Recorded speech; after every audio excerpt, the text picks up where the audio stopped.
Hi everyone, welcome to BB Twin Talks. This is Tamil Big Boss season 9 day 64. I know இந்த video நான் வந்து ரொம்ப லேட்டாக post பண்ணுறேன்னு எனக்கு தெரியும். நேற்று அது ஏன்னா நான் நேற்று ஒரு மிகப்பெரிய பிளண்டர் பண்ணிட்டேன். உட்காந்து மாங்குன்னு உட்காந்து ரெக்கார்ட் பண்ணி 20 நிமிஷத்துக்கு நேற்று ரெக்கார்ட் பண்ணேங்க. நான் யூஸ்வலாக சொல்லியிருக்கேன், நான் முடிஞ்ச அளவு 15 மினிட்ஸில் ஷார்ட் அண்ட் கிறிஸ்பாக வச்சுக்கணும்னு தான் பார்ப்பேன்னு. ஆனால் நேற்று எபிசோடு எனக்கு ரொம்ப ஒரு மாதிரி எமோஷ்னலி கனெக்ட் ஆகிருந்தது. எனக்கு தெரிஞ்சு அவுட் ஆஃப் இந்த 65 எபிசோட்ஸ் நான் பண்ணதுலேயே நேற்று எபிசோடு வந்து நான் ரொம்ப என் மனசுலேருந்து ரொம்ப ஃபீல் பண்ணி பேசி, சரி அது 15 மினிட்ஸ் கடந்தாலும் பரவாயில்ல, நம்ம நினைக்கிறத சொல்லிடணும்னு சொல்லிட்டு பயங்கரமாக பேசியிருப்பேன் நேற்று. கடைசியில் அதை நான் என்ன பண்ணினேன்னு எனக்கே தெரியல. அப்லோட் பண்ணுற டைமில் என்னென்னமோ நான் கொஞ்சம் ஸ்டோரேஜ் இஷ்யூஸ்லாம் காட்டிகிட்டு இருந்தது. அப்போ நான் என்னென்னமோ டெலிட் பண்ணுற அவசரத்தில் நான் ரெக்கார்ட் பண்ண வீடியோவே டெலிட் பண்ணி ரீசைக்கிள் பின்லேருந்தும் அவ்வளோ ஃபாஸ்ட்டாக பண்ணிக்கிட்டு இருந்தேன். பின்லேருந்தும் டெலிட் பண்ணி விட்டுட்டேன். ஸோ ரெக்கார்ட் பண்ணி முடிச்சு வித்தின் 2 மினிட்ஸ் ஷம்னு எல்லாத்தையும் டெலிட் பண்ணி விட்டுட்டேன். ஸோ என்னால் அதுக்கப்புறம் திரும்ப ரெக்கார்ட் பண்ண அப்போ முடியல.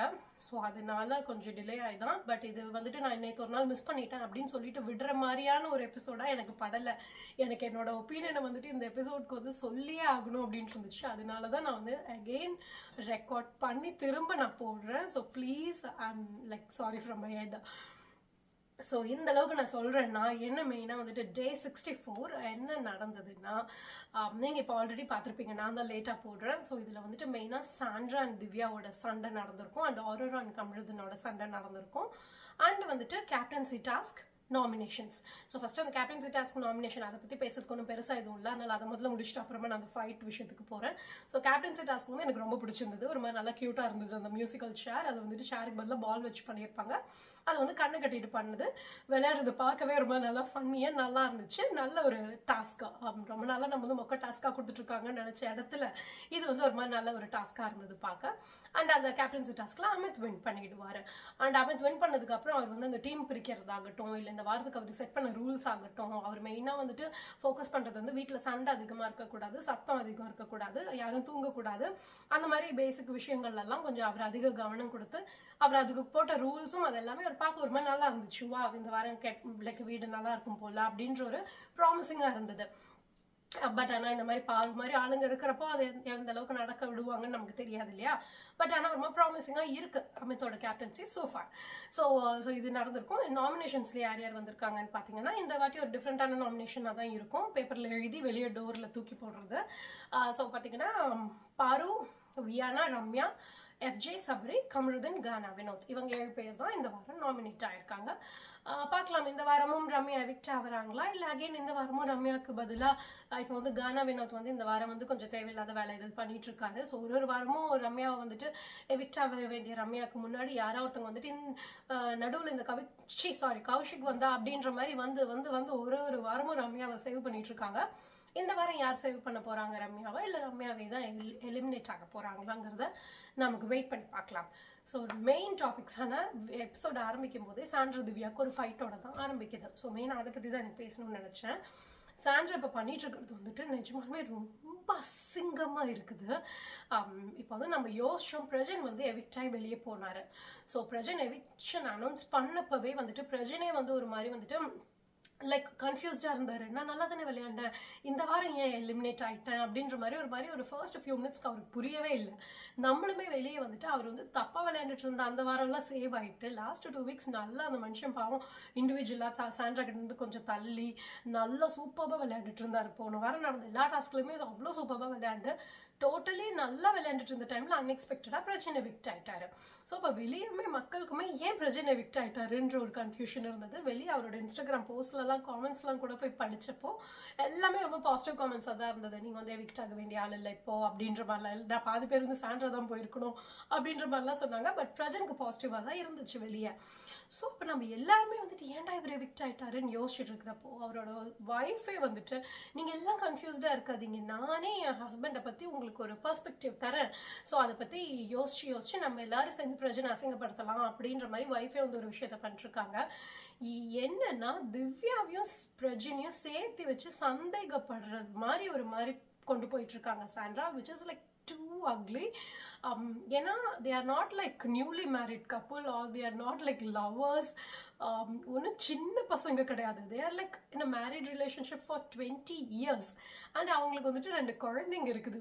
இதே அவங்களோட பசங்களுக்கு வந்துட்டு இப்போ லைக் டீனேஜாக இருந்திருந்தா அம்மா என்ன பண்ணுறாங்க, அம்மா என்ன மீனிங்கில் பேசுகிறாங்கங்கிறது புரிஞ்சிருந்தா அசிங்கமாக ஃபீல் ஆயிருக்கும் அவங்களுக்கு. அவங்க குழந்தைங்க like I think maybe like 4 or 5 years, அந்த அளவுக்கு லைக் மேக்ஸிமம் 7 அந்த மாதிரி தான் இருக்கும்னு நினைக்கிறேன். சின்ன குழந்தைங்கன்றனால அவங்களுக்கு புரியாது அம்மா என்ன அர்த்தத்தில் பேசிகிட்டு இருக்காங்கன்னா உள்ளே உட்காந்துட்டு பிரஜனையும் குழந்தைங்களையும் அவங்க ரிலேஷன்ஷிப்பையும் அசிங்கப்படுத்திக்கிட்டு இருக்காங்க. அவங்க லைக் அவ்வளோ அழகான ஒரு லவ் மேரேஜ். நம்ம கூட போன வாரம் பிரஜன் வந்து அந்த ஜீப் இதில் எவிக்ட் ஆகி போனப்போ சாண்ட்ரா அழுதது, மயக்கம் போட்டு விழுந்ததெல்லாம் பார்த்தப்போ நம்ம பேசினோம், ஓ மை காட் இவங்க ரிலேஷன்ஷிப் அவ்வளோ அழகாக இருக்குதே. மற்ற விஷயத்தில் என்ன தான் நம்ம சாண்ட்ராவை தப்பு சொன்னாலும் இவங்க 2 பேரும் அந்த ஒரு லவ் பார்க்க அவ்வளோ க்யூட்டாக இருக்குன்னு தான் நம்ம பேசியிருந்தோமே. வெளியுமே வந்துட்டு பிரஜன் அண்ட் சாண்ட்ராவோட லவ் ஸ்டோரி வந்து ஒரு மாதிரி நல்ல ஒரு இதாக தான் இருந்தது. அப்படி இருந்துட்டு ஒரு 20 years லாங் ரிலேஷன்ஷிப்பில் இருந்துட்டு இங்கே ஜஸ்ட் போயும் ஒரு பிக் பாஸ் கேமில் வந்து பேர் கெட்டு போனவங்க இருக்கலாம், கரியர் கெட்டு போனவங்க இருக்கலாம். பட் இங்கே வந்து எனக்கு தெரிஞ்ச ஒரு மேரேஜ் லைஃப் பிரேக் ஆனவங்கன்ற மாதிரி எனக்கு தெரிஞ்ச பெருசாக யாரும் இல்லை. சாண்ட்ரா வந்து லிட்டரலி அதை தான் பண்ணிகிட்டு இருக்காங்க. அவங்க வந்துட்டு திவ்யா வந்துட்டு கேட்பாங்க, இந்த மாதிரி இந்த சூட்கேஸில் அவன் பேக்கை தள்ளி வச்சுக்கிறியா, அப்போ நான் இன்னொரு பேக்கில் நான் இந்த இப்போவே அடுக்கி வச்சுக்கிறேன் அப்படின்ற மாதிரி கேட்பாங்க. அதை ஏன் திவ்யா அங்கே வந்து கேட்பாங்கன்னா அது ஒரு நைட்டு லைக் ஆல்மோஸ்ட் எல்லோரும் தூங்குற டைம். ஏன்னா பிக் பாஸ் வந்து கூப்பிட்டு சொல்லியிருப்பாங்க எந்த பெட்டி வேணுமோ அதெல்லாம் எடுத்து வச்சுட்டு பேலன்ஸ் இருக்கிறத இமீடியட்லி ஸ்டோர் ரூமுக்கு வைங்கன்னு அவர் தான் சொல்லியிருப்பாரு. அதனால தான் திவ்யா போய் அங்கே சாண்ட்ராக்கிட்ட கேட்டுட்டு இருப்பாங்க. பட் அந்த டைமில் சாண்ட்ரா வந்துட்டு ஷீல் பி லைக் ஒரு மாதிரி டவுனாக இருப்பாங்க, இதை யோசிச்சுக்கிட்டு இந்த ப்ரெசென்ட் போனதெல்லாம் யோசிச்சுட்டு. ஸோ அப்போ வந்து திவ்யா கேட்குறப்போ she'll be like bursting out, அப்படியே பயங்கரமாக சத்தப்பட்டுட்டு ஒரு மாதிரி டபுள் மீனிங்லலாம் பேசுவாங்க. உனக்கு என்ன சூட்கேஸ் மட்டும் தான் வேணுமா இல்லை வேற ஏதாவது வேணுமானா லைக் நம்ம ஒன்றும் லைக் குழந்தைங்களில் புரியாமல் இருக்க.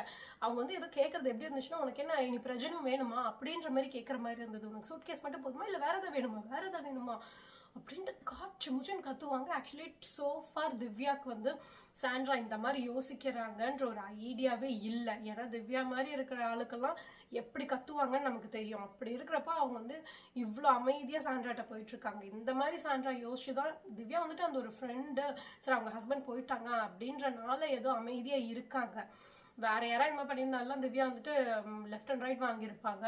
ஸோ திவ்யாவுக்கு வந்து ஒன்றுமே புரியாமல் மற்றவங்க கிட்ட நான் என்னடா கேட்டேன், பெட்டி எடுத்துக்கிட்டேன் தானடா கேட்டேன், அதுக்கேண்டா இப்படி கத்துறா அப்படின்ற மாதிரி பாவம் புலம்பிட்டு இருப்பாங்க. உடனே சபரி வந்துட்டு விடு அவங்களே வேற ஒரு டென்ஷன்ல இருக்காங்க அப்படின்றப்போ அங்க சபரிக்கிட்டையும் கத்துறாங்க, வேற என்ன சபரி எனக்கு வேற என்னன்னு எனக்கு அப்பதான் எனக்கு பயங்கர கோவம் வந்துச்சு. லைக் ஊஷி அவங்க என்ன ஒரு வீட்டில் ஒரு கண்டஸ்டன்ட் தானே, என்னமோ பிக் பாஸ் வீடே அவங்களது மாதிரி இஷ்டத்துக்கு. ஏமா நீ போய் உன் வீட்டில் போய் சத்தம் போடுமா, ஒரு வந்து சரி அவங்க பார்ட்னர் எவிக்ட் ஆயிட்டாங்க, சரி நீங்க சோகமா இருக்கீங்க ஓகே, அதுக்குன்ட்டு இருக்கிற ஹவுஸ்மேட்ஸ் எல்லாத்தையும் போட்டு கத்துன்னு கத்திக்கிட்டு இருக்காங்க. எனக்கு வந்து யாராவது ஒருத்தவங்க வந்து சாண்ட்ராவை பிடிச்சி நல்லா ஒரு 2 டோஸ் கொடுக்கணும்.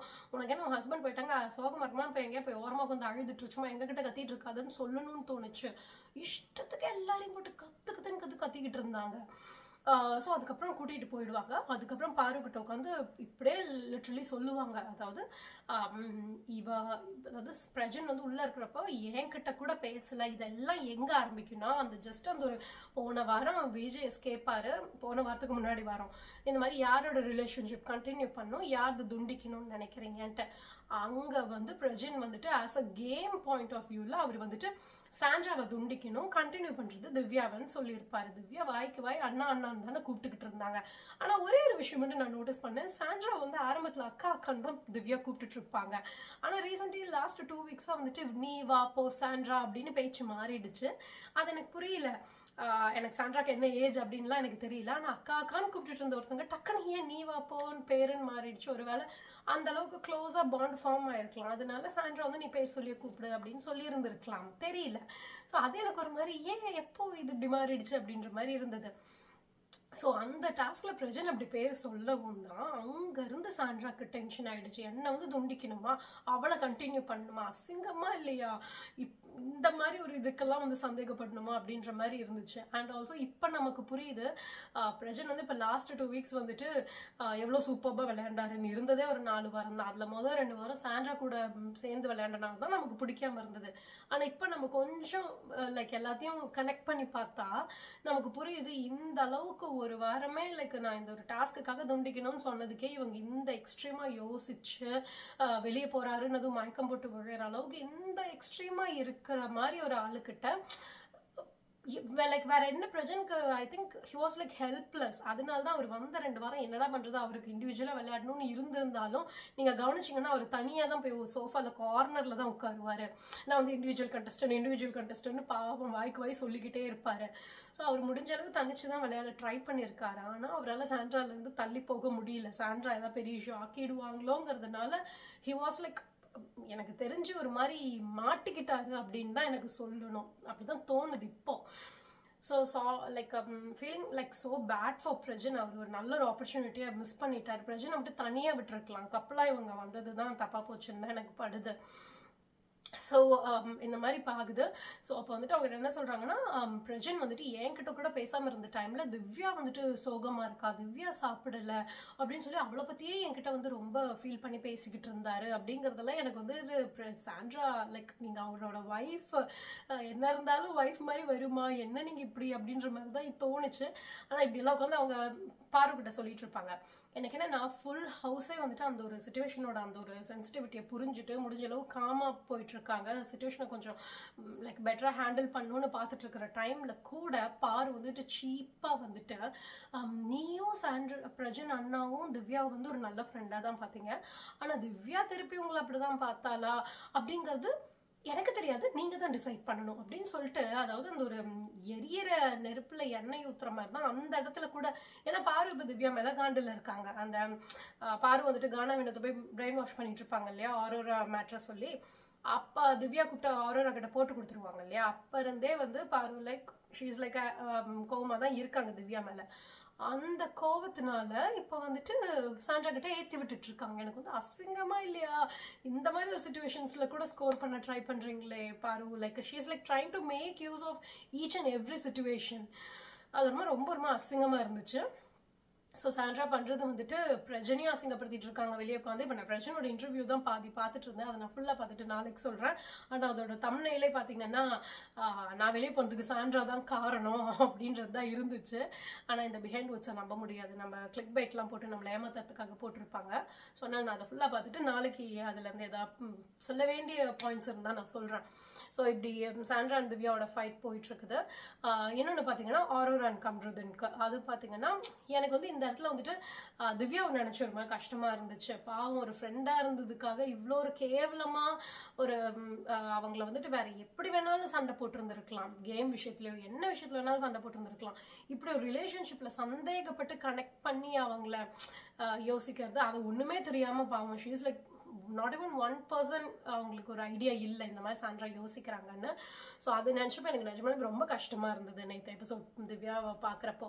அடுத்து வந்துட்டு ஆரோராவையும் இன்னைக்கு பார்த்தப்போ ரொம்ப கஷ்டமாக இருந்தது. ஏன்னா கம்ருதன் இஸ் லைக் லிட்டரலி எனக்கு இன்னைக்கு எபிசோட் பார்த்தப்போ please throw Sandra and Kamrudeen out of the house அப்படின்னு தான் எனக்கு பட்டுச்சு. இதுதான் இப்படி தான் ரம்யா எஸ்கேப் ஆகிட்டு இருக்காங்க. ஏன்னா ரம்யா மாதிரி சும்மா தண்டத்துக்கு இருந்தால் கூட பரவாயில்ல போல இருக்குது, இந்த மாதிரி சாண்ட்ரா கம்ருதன் மாதிரி இவ்வளோ சீப்பாக டாக்ஸிக்காக இல்லாமல் இருந்தால் போதும் அப்படின்னு தான் தோணுது. ரம்யாலாம் பாருங்க இப்போ இருக்கிற இடமே தெரியல. ஆனால் இவங்க 2 பேரும் பண்ணுற டாக்ஸிசிட்டிக்கு அளவே இல்லாமல் போயிட்டு இருக்குது. ஸோ கம்ருதன் இப்போ கிச்சன் டீமில் இருக்காரு. அவர் வந்துட்டு பாத்திரம் கழுவிட்டு இருப்பாரு. இப்போ காலையிலே ஆரோரா வந்து அந்த சாங் முடிச்சுட்டு வந்து பார்க்குறப்போ அவங்க ஒரு பாத்திரத்தில் ரைஸ் வந்து ஃபங்கஸ் பிடிச்சிருக்கும். So she'll be like just telling இது என்ன ஃபங்கஸ்லாம் பிடிச்சிருக்கு அப்படின்னு ஜஸ்ட் அமித் கிட்ட சொல்லுவாங்க. அதுக்கு உடனே லிட்டரலி அப்போ தான் தூங்கி இருந்துச்சு எல்லாரும் வந்திருக்காங்க. அப்போ வந்து கம்ருதன் வந்துட்டு நீங்கள் வந்து எத்தனை வாரம் நீ வந்துட்டு கிச்சன் டீமில் இருந்திருக்கா, இது வரைக்கும் கம்ருதன் லைக் ஆரோரா கிச்சன் டீம்லேயே இருந்ததில்லை, அங்கே கான்வர்சேஷன் ஆரம்பிச்சு அவர் எங்கே கொண்டு போய் முடிப்பாருன்னா, துஷார் வெளியே போனதுக்கு நீ தான் காரணம், நீ எல்லாம் என்ன பண்ணிட்டேன்னு 10 வாரம் வந்துட்ட, 10 வாரத்துலேருந்து 1 வாரம் கூட நீ எல்லாம் கிச்சனில் இருந்ததே இல்லை, மொதல் 5 வாரம் ஒன்றுமே பண்ணாமல் ஓட்டிகிட்டு வந்துட்ட, அடுத்த 5 வாரம் அப்படி இப்படின்னு சொல்லிக்கிட்டு உன்னால தான் பிரவீன் போனான், உன்னால தான் துஷார் போனான், நல்லா விளையாண்டுட்டு இருந்த ஒரு பையனை வெளியே அமுச்சு விட்டுட்டேன்னு சொல்லிட்டு இருக்கிற என்னென்னமோ பேச ஆரம்பிச்சு. அந்த பொண்ணு லிட்ரலி கிச்சன் ஸ்லாப் அதை வந்து அடிச்சு, நான் கூட டக்குன்னு வந்துட்டு ஏதோ நெஞ்சில் அடிச்சுட்டு அழறாங்கன்னு நினச்சிட்டேன். அப்புறம் பார்த்தா கிச்சன் ஸ்லாப்ல அட்டின்னு அடிச்சுட்டு, துஷார் போனதுக்கு நான் என்ன காரணம், ஏன் எப்போ பார்த்தாலும் துஷார் துஷார் துஷாருன்ட்டே இருக்கீங்க, பிரவீன் போனதுக்கு நான் எப்படி காரணம், அவன் பிரவீன் போன வாரம் நான் நாமினேட்டே ஆகலை, எனக்குமே அது ஷாக்கிங்காக இருந்தது, பிரவீன் கேட்டா ஆரராவை கனெக்ட் பண்ணுறேன் அப்படின்ற மாதிரி இருந்துச்சு. துஷார் சொன்னது கூட ஏதோ ஒன்று ஒத்துக்கலாம் அப்படின்ற மாதிரி இருந்தது. ஆனால் அகெயின் நம்ம ஆல்ரெடி சொல்லியிருந்தோம், Tushar is not a baby, அவர் வந்துட்டு அவர் ஆப்பர்ச்சுனிட்டியை யூஸ் பண்ணியிருந்திருக்கணும். ஸோ அவர் போனதுலேருந்து ஆரோராவை வந்து இந்த மாதிரி ஆளுங்க இதை சொல்லி பாயிண்ட் பண்ணிட்டு தான் இருக்காங்க. அவங்களுக்கு அது கில்ட்டியாக தான் இருக்குது. அது அவங்களுக்கு எதில் ரொம்ப ஹர்ட் ஆவாங்கன்னு தெரிஞ்சு கம்ருதன் அதை திரும்ப அந்த இடத்துல சொன்னது வந்துட்டு ரொம்ப தப்பாப்பட்டுச்சு. இங்கே என்னன்னா, கம்ருதன் இப்போ ஆரோரா மேலே என்ன கடுப்புன்னா, ஒன்று கம்ருதன் கிட்ட பேசாமல் அவங்க ஒதுங்கிட்டாங்க, அது ஒரு விஷயம். ரெண்டாவது ஆதிரை கூட சேர்ந்துட்டாங்க, அது ஒரு விஷயம். ஸோ கம்ருதன் இது பேசிட்டு இருக்கும்போது கானா வினோத்தும் உடனே சேர்ந்துருவார் கம்ருதன் கூட. ஏன்னா இப்போ கானா வினோத்துக்கும் ஆதிரையை பிடிக்காது இல்லையா.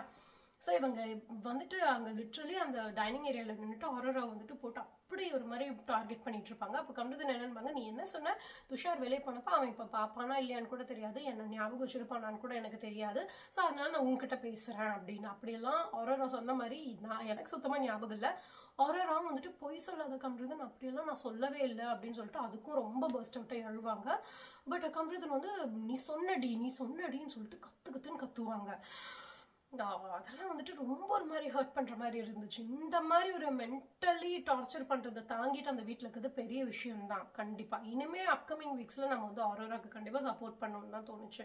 ஓகே, ஃபஸ்ட் 5 வாரம் அவங்க ஒன்றுமே பண்ணாமல் ஓகே எப்படியோ தாண்டி வந்துட்டாங்க. பட் அட்லீஸ்ட் அதையே நம்ம சொல்லிட்டு இருக்க முடியாது. இனிமேல் இப்போவாச்சும் இப்போ ரம்யா மாதிரி ஆளுங்கள்லாம் இப்போவும் ஒன்றும் பண்ணுறது இல்லை, ஆரோராவாச்சும் இப்போவாச்சும் பிக்கப் பண்ணிட்டாங்க. அண்ட் இவ்வளோ லைக் டார்ச்சர் அனுபவிச்சுட்டு அவங்க விளையாடுறதெல்லாம் ஸ்ட்ராங்காக விளையாடுறது கண்டிப்பாக அப்ரிஷியேட் பண்ண வேண்டிய விஷயம்தான். ஸோ அப்புறம் அவங்க ரொம்ப பர்ஸ்ட் அவுட்டாகி அழுதுட்ருப்பாங்க. நிறைய ஹவுஸ்மேட்ஸ் வந்து கன்சோல் பண்ணுவாங்க. அப்புறம் அவங்க வந்து எனக்கு பிக் பாஸ் கிட்ட பேசணும்னு போய் பேச உட்காருவாங்க. பிக் பாஸ் வந்து லைக் ரொம்ப அழகாக லைக் சமாதானப்படுத்தி அனுப்புவார். எனக்கு ரொம்ப பிடிச்சிருந்தது அவர் யூஸ் பண்ணது வேர்ட்ஸ் எல்லாம் சொன்னதெல்லாம். ஸோ போங்க போய் ஃப்ரெஷ்அப் ஆகும், B B B Aurora Sinclair அப்படின்லாம் சொல்லி ஒரு மாதிரி பயங்கர மோட்டிவேட்டிங்காக இருந்தது அவர் பேசினதெல்லாம். அப்புறம் அவர் ஆனால் தெளிவாக சொல்லி அனுப்பிச்சுவார், நீங்களும் துஷாரும் ஃபர்ஸ்ட்லேருந்தே ஃப்ரெண்ட்ஸாக தான் இருந்தீங்க, ஏதோ ஒரு வாரமாச்சும் விஜய்ஸ் வந்து நீங்கள் 2 பேர் பேசுறது வந்து நிறுத்துங்க முதல்ல, அப்படியெல்லாம் என்னைக்கா அட்வைஸ் பண்ணியிருக்காரா? அவர் வாரம் துஷார்கிட்ட என்ன சொல்லிட்டு இருந்தாரு, நீங்கள் ரொம்ப அமைதியாக இருக்கீங்க, ஓப்பன் அப் ஆகுங்கன்னு மட்டும்தானே சொன்னார். துஷார் வந்து அவர் டான்ஸ், அவர் ஏதோ கொரியன் ஆர்ட் ஃபார்ம்லலாம் like he's like talented, that's a specialization. ஆனால் அதெல்லாம் ஏதாவது அவர் வந்து வீட்டில் பண்ணாரா? ஸோ அவர் எதுவுமே அவரோட டேலண்ட்டே எக்ஸிபிட் பண்ணல, அவர் ஓப்பன் அப் ஆகி பெருசாக பேசவும் இல்லை. அதனால தான் துஷார் வெளியே போனார், உங்களால் போகல அப்படின்னு சொல்லிட்டு சூப்பராக ஒரு அழகான ஒரு லைக் க்ளோஷர் கொடுத்துருப்பார் அதுக்கு. ஸோ ஆரோரா எனக்கு என்னென்னா இதெல்லாம் நடந்து முடிஞ்சு ஆரோரா வெளியே வந்ததுக்கப்புறம் கொஞ்ச நேரம் கழிச்சு போய் கம்ருதன் போய் ஒரு சாரி கூட கேட்ட மாதிரி நான் பார்க்கல. கொஞ்சம் அப்படியே ஒரு இதாகி பேசினதும் உடனே ஓகே ஆகிட்டாங்க. எனக்கு என்னென்னா வாய் ஆரோரா இவ்வளோ அசிங்கப்படுத்திட்டு யாரோ ஒரு ஃப்ரெண்ட்ஸு அங்கே வந்துட்டு கம்ருதனும் கானா வினோதும் பெட்ரூமில் வந்து சொல்லிட்டு இருக்காங்க, மெயினாக கம்ருதன், உனக்கு போய் நான் எதா கெடுதல் நினைப்பேனா, நீ வின் பண்ணி கப்பு ஜெயிச்சா கூட நான் சந்தோஷம்தான் படுவேன், நீ வந்துட்டு ஆதிரையோட சேர்ந்து இப்படி பண்ணுற அப்படி பண்ணுறேன்ட்டு உங்களுக்கு பிடிக்காத ஒரு பொண்ணு கூட இவ சேர்ந்துட்டாங்கிறதுக்காக உங்கள் ஃப்ரெண்டை வந்து எல்லார் முன்னாடியும் போட்டு என்னென்ன கேவலமான வார்த்தைகள் சொல்ல முடியுமோ அவ்வளவும் சொல்லிட்டு கடைசியில் நீ ஆதிரை கூட சேர்ந்தனால தான் நான் அப்படி பேசினேன்னு சொன்னால் அது சரியாக போயிடுமா? இது என்ன ஃப்ரெண்ட்ஷிப் இது அப்படின்னு தான் எனக்கு தோணுச்சு.